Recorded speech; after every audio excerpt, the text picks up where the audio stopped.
If I asked you who held the record for most points scored in a Game 7 while 21 years old or younger, who would you answer with? Maybe Michael Jordan, LeBron James, Kobe Bryant? Well, those last two names are second and third on the list, so good guess. However, it's not an NBA Hall of Famer, it's not an All-Star, it's not someone who was ever even drafted. 2 years ago yesterday, the Thunder and Rockets played each other in Game 7 of their first round matchup in the 2020 playoffs. It was a back and forth series with a lot of incredible moments, but one player in particular was making national headlines all throughout. Not Chris Paul or Russell Westbrook, who were both playing their former teams, not James Harden, who was also playing his former team, not Gilgeous-Alexander, a rising franchise player, but instead a wing out of Arizona State, no, not that one undrafted in the 2019 draft, played in the G League for over half the season, didn't receive a full contract until just a month before the bubble, and to anybody but Thunder fans, came out of legitimately nowhere and had probably the most improbable performance of all time. Let's talk about Lu Dort. Before we cover his Game 7 performance, let's get some backstory on Lu Dort. Dort went to college at Arizona State, where he was pretty good in his sole season. Dort averaged 16.1 points per game, 4.3 rebounds, 2.3 assists, and 1.5 steals. He was on the All Pac-12 team, All Defense in the Pac-12, on the Pac-12 All Freshman team, and won Pac-12 Rookie of the Year. A clean sweep for any player in their first season. He and the Sun Devils made the tournament too as an 11 seed after beating St. John's in the first 4, then losing to Buffalo in the round of 64. Dort would then declare for the draft, where he was surprisingly not selected. Prior to the draft, a couple of my friends and I had become big Lu Dort fans from watching him at ASU and a couple of his highlights prior to the draft. At our yearly draft party, we were all rooting hard for him to get drafted. When he didn't, we were all pretty disappointed. But then, the Thunder made an incredible decision and signed Lu to a 2-way contract as an undrafted free agent. I was stoked. One of the players I was rooting for most in the draft was now a member of my favorite team. He played 13 games with the Oklahoma City Blue, the Thunder's G League squad, and averaged 19.5 points per game, 4.9 rebounds, 2.6 assists, and about a steal per game while continuing to be the lockdown defender he was in college, an aspect of his game that really stood out. Meanwhile, as Lu was balling in the G, the Thunder were having an interesting season of their own. In the offseason prior, the Thunder dealt Russell Westbrook and Paul George away in trades, getting back Chris Paul, Shai Gilgeous-Alexander, and Danilo Gallinari, alongside about $1 billion picks. Many people thought this meant that there was an end to competitive basketball in OKC for the time being. And after being given a 0.2% chance to make the playoffs by ESPN, the Thunder had jumped out to just an 8-12 record in their first 20 games. Entering a game against Minnesota, Lu Dort was brought up to the OKC roster for his first NBA action. He played 7 minutes and didn't score, but he played a critical defensive role in the game, including securing a diving steal on a Timberwolves inbound pass that helped OKC force overtime in ridiculous fashion in a win that would ultimately turn OKC's season around. Dort played 4 more games with the team before returning to the G, returning again to the team for a couple of games in late December, before finally joining the NBA team full-time on January 18th. Since that Timberwolves game, the Thunder had gone 15-7 and were now playing great basketball. Dort would play 18 minutes in his return to the NBA, putting up 7 points, 2 assists, and 2 steals in 19 minutes in a 13-point win over Portland. A performance that led to him getting his first career start the very next night against the Houston Rockets, and he made a statement. He put up just 8 points, 2 rebounds, and 2 assists, but his defense on James Harden was the key, and it was incredible. Harden put up 29 points, but shot just 9 for 29 in the process, including just 1 for 17 from 3, tying his record, for most missed threes in a game in NBA history. Dort became a staple of the starting lineup from then on, eventually receiving a full NBA contract on June 24, 2020, during the NBA's hiatus.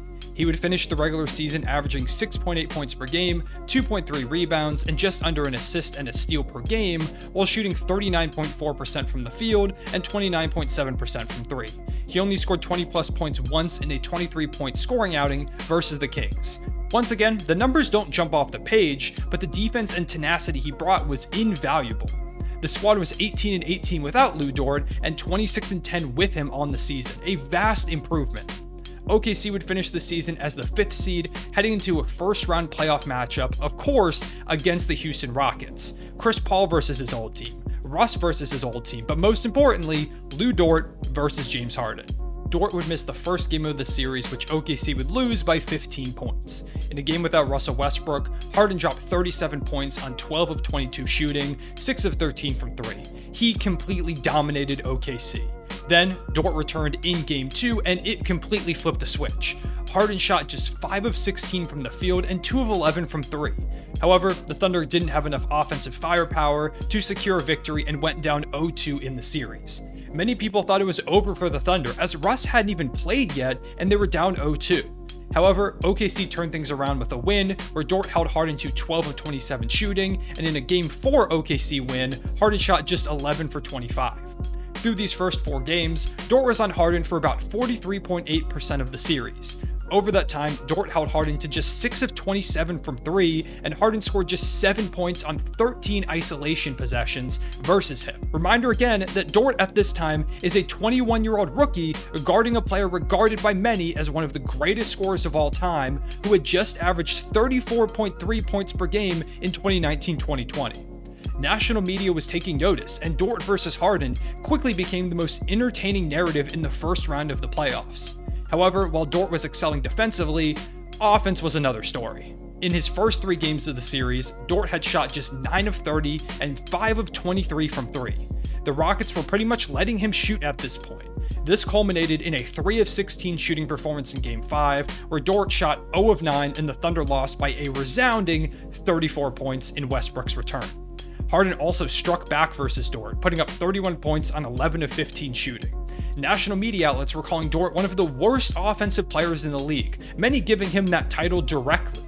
On the brink of elimination, the Thunder needed a massive bounce back, and they got one. Dort dropped 13 points on 5 of 9 shooting, 2 of 6 from 3, and played really solid defense on Harden, who dropped 32 points, but shot just 3 of 11 from 3 and had 5 turnovers. The Thunder won 104-100 in a back-and-forth affair. The series was going to Game 7. Let's set the stage. Through Game 6, Dort was averaging just 9 points per game on 30.9% shooting and just 18.4% from 3, and the Rockets at this point had pretty much committed to leaving him open. However, as the leader of the team, Chris Paul told Lou to keep shooting and that he knew they'd start falling. And so, Game 7 arrives. At 9 p.m. on September 2nd, 2020, the game tips off with the Thunder winning the jump because Houston's tallest player at that point was 6'7", so Robert Covington was matched up against Steven Adams. The game goes back and forth to start off. Dort starts the game 0 for 2 with a turnover, but hits a 3 off a CP3 dime at the 8:37 mark in the first. He finishes the quarter with 6 points on 2 of 6 shooting, 1 for 3 from 3 with a couple of turnovers. It's not looking like Dort's going to be saving OKC offensively tonight. However, on the defensive end, he's doing his thing. In the first quarter, Harden shot just 1 of 6 and 0 for 3 from 3 for just 4 points, and because of this, OKC heads into the second quarter up by 1. The second quarter, though, is where the magic starts happening. At the 9-minute mark, Dort checks in for Shea. Just 9 seconds later, he drills a 3 off another CP3 dime. Just over another minute later, he hits his second in a row. Another minute later, he hits a third in a row to put him at 4 on the game. Prior to tonight, Dort had only hit 4+ threes twice in his entire career. Dort hits a free throw and a layup in the next minute to give him 12 points in the quarter and 18 for the game. He leads all scorers heading into halftime as the Thunder trail by 2. Harden remains clamped with just 10 points on 2 of 8 shooting and 3 turnovers, but Eric Gordon and Robert Covington have combined for 30 points because of course they have. In the third quarter, Dort adds 5 more points, including another 3 to tie his career high, and in the fourth, he hits a 6-3 when the Thunder need him most to give him a career high 6 threes on 12 attempts for a new career high of 30 points in a Game 7 at 21 years old as an undrafted rookie. James Harden adds just 7 points to his total and shoots 2 of 7 as well as 0 for 4 from 3 to give him a total of just 17 points on 4 of 15 shooting, 1 of 9 from 3, and 4 turnovers in what was Dort's finest defensive game of the series to go with the best offensive game of his young career. It was absolutely absurd. Despite all this though, in the end, Harden made the play that saved the Rockets season against Dort nonetheless. Hands on it. Dort for 3, blocked by Harden. Dort got it back, tried to throw it off Harden, and missed him. It's Rockets basketball. Harden blocks Dort and forces a turnover to end OKC's magical season and hand them a loss in Dort's historic performance. And yes, I mean historic. Only one player in NBA history has scored 30-plus points in a Game 7 at 21 years or younger. That player is Gilgeous-Alexander. Not LeBron James, not Kobe Bryant, who trail him in second and third, but Gilgeous-Alexander, the undrafted rookie out of Arizona State, who started the year in the G League, who didn't start in the NBA till halfway through the season, who didn't get a full contract until almost the end of the season, and who was called one of the worst offensive players in the league by media and NBA fans alike, set a Game 7 scoring record while simultaneously locking down one of the best scorers in NBA history in just his first NBA playoffs and his first Game 7 of his career. Considering the circumstances, it's one of the single most improbable and impressive performances of all time. There's no way it should have happened, but it did. Harden after the game gave tons of credit to Dort for the way he played, and the two Arizona State Sun Devils have worked out and hung out with each other ever since. Dort has continued to work on his game and has continuously improved every single season. Earlier this summer, Dort received a 5-year, $87.5 million deal with the Thunder that provides him and his family with generational wealth, and he has earned every single penny. Dort is one of my favorite players not just because of his great two-way ability, but because of his story and how hard he has worked to get where he is. He's just 23 years old and has already had some legendary moments in the league, and it's only up from here. I'm looking forward to what Dort continues to do, and I will never forget this historic Game 7, one of the most improbable and impossible games of all time. I appreciate y'all watching. Please leave a like and subscribe if you do enjoy for more content like this, and comment down below and let me know where you were and what you were feeling during this Dort game. I know a lot of NBA fans outside of Thunder fandom really resonated with this game too. I appreciate y'all watching. I'll see y'all later. Everyone say it back.